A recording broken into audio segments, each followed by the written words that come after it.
औज़ुबिल्लाहिमिनश्शैतानिर्रजीम बिस्मिल्लाहिर्रहमानिर्रहीम। एक बार फिर शफ़ा अल मखदूम चैनल पे हाज़िर खिदमत है। आज मैं आपको 3 अमराज़ के लिए एक चीज़ बनाना सिखाऊंगा जो कि कब्ज़ के लिए लाजवाब है, रेशा खांसी के लिए लाजवाब है, और दूसरे नंबर पे जो डेट कम जिनको आती है या बिल्कुल नहीं आती उनके लिए लाजवाब है। ये 4 चीज़ें मैंने तैयार की हैं, मैं आपको तफसील इनकी बताता हूँ।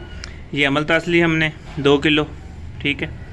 सना मक्की रात को भिगो दी हमने अर्क में, ठीक है। अर्क में भिगो दें, पानी में भिगो दें, जितनी बेहतर करनी कर लें। ये सना मक्की ली 1 किलो, डंडियाँ साफ़ कर लेनी है, ठीक है। और ये गुलाब के फूलों को हमने पकाया, हीरा के सीस डाल के ये पकाया। अब इसको निचोड़ेंगे। ये कितने गुलाब के फूल थे? 4 किलो गुलाब के फूल थे, हीरा का सीस 1 पाव थी, और पानी था इसमें 8 किलो। 8 किलो पानी, 4 किलो फूल और पाइया हीरा कसीस। इसको पका लिया। इसको पकाने के बाद ये अमलतास अब पकाएंगे और सना मक्की को इकट्ठा पका के इन दोनों का पानी, सना मक्की का और अमलतास का पानी, फिर इसमें शामिल करेंगे। फिर इसको दोबारा पकाएंगे। फिर इसमें चीनी डाल के या इसका मजून बना लें या इसका शरबत बना लें। ये कब्ज़ के लिए लाजवाब चीज़ है। सिर्फ 2 चम्मच पिलाएंगे, कब्ज़ कवर हो जाएगी। खांसी, रेशा, नज़ला, ज़ुकाम, बुखार, उसके लिए 1-1 चम्मच ही बहुत है गर्म पानी में डाल के।